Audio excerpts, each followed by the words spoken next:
Je, umewahi kuhisi kama moto unapanda kifuani hadi kooni badala ya kula?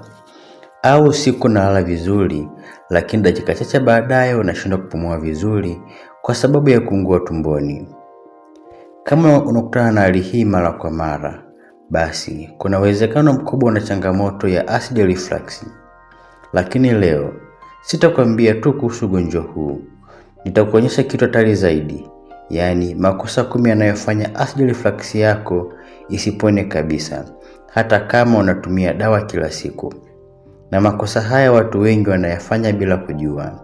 Na mwisho video hii utajua kitu kinachochochea tatizo lako kila siku, jinsi ya kuanza kulidhibiti na hatua rahisi za kubadilisha maisha yako.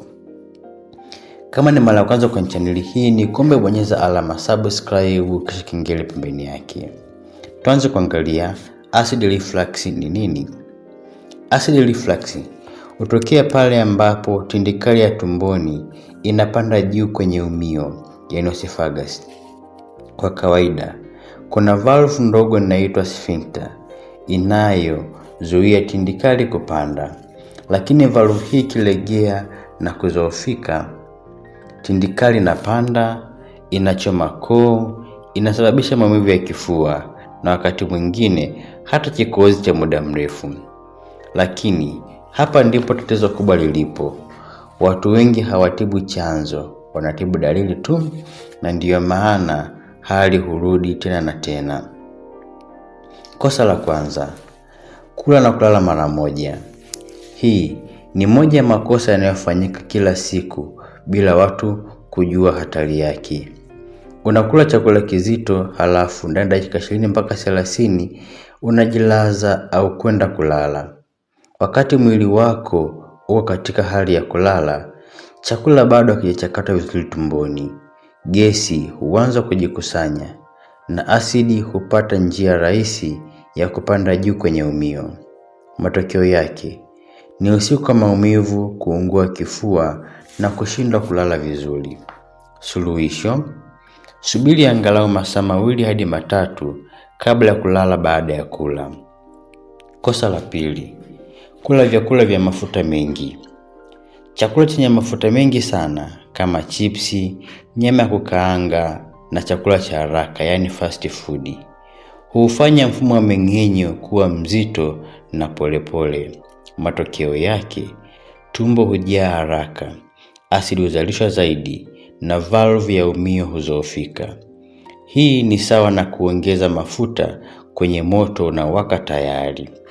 Kosa la tatu, kunywa kahawa au chai nzito bila kula kitu kingine.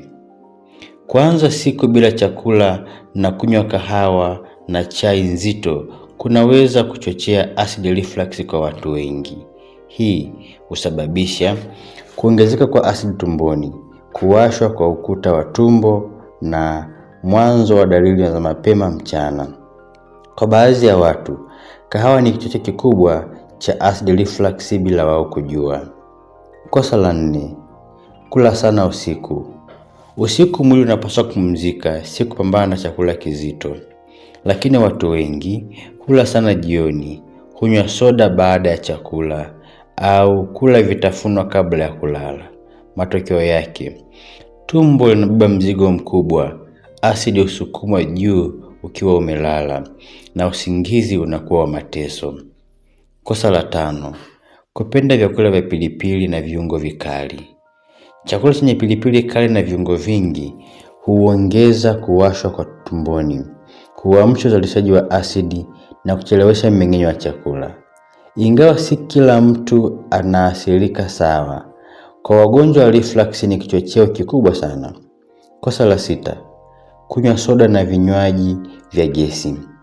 Soda ina mchanganyiko wa gesi nyingi, sukari nyingi na asidi za ziada. Gesi hii huongeza shinikizo tumboni.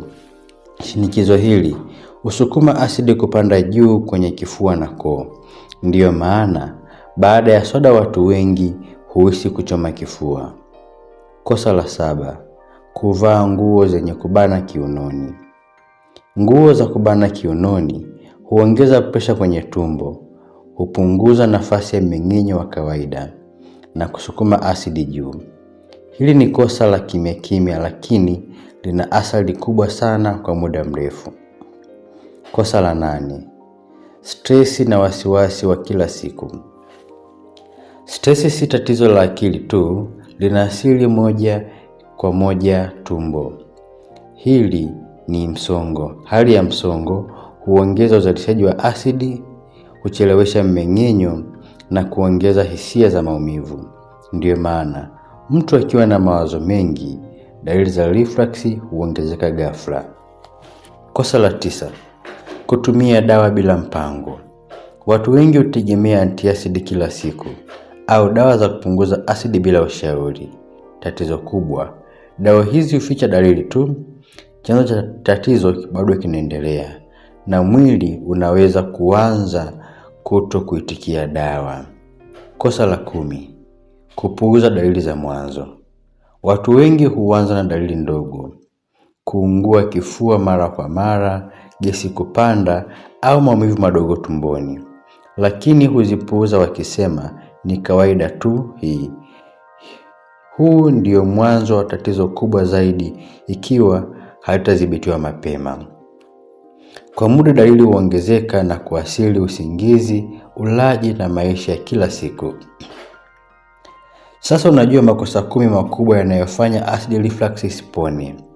Lakini ujumbe muhimu zaidi ni huu: acid reflux si ugonjwa wa dawa tu, ni ugonjwa wa mfumo wa maisha, na unaweza kudhibiti kwa mabadiliko ya tabia. Na mimi nimejifunza kitu leo. Anza kubadili mlo wako, epuka kula kabla ya kulala, punguza msongo wa mawazo na sikiliza mwili wako. Na mimi nimejifunza kitu. Like, comment, nimejifunza leo. Subscribe kwa video zijazo. Na usisahau, afya yako inaanza na maamuzi madogo unayofanya kila siku.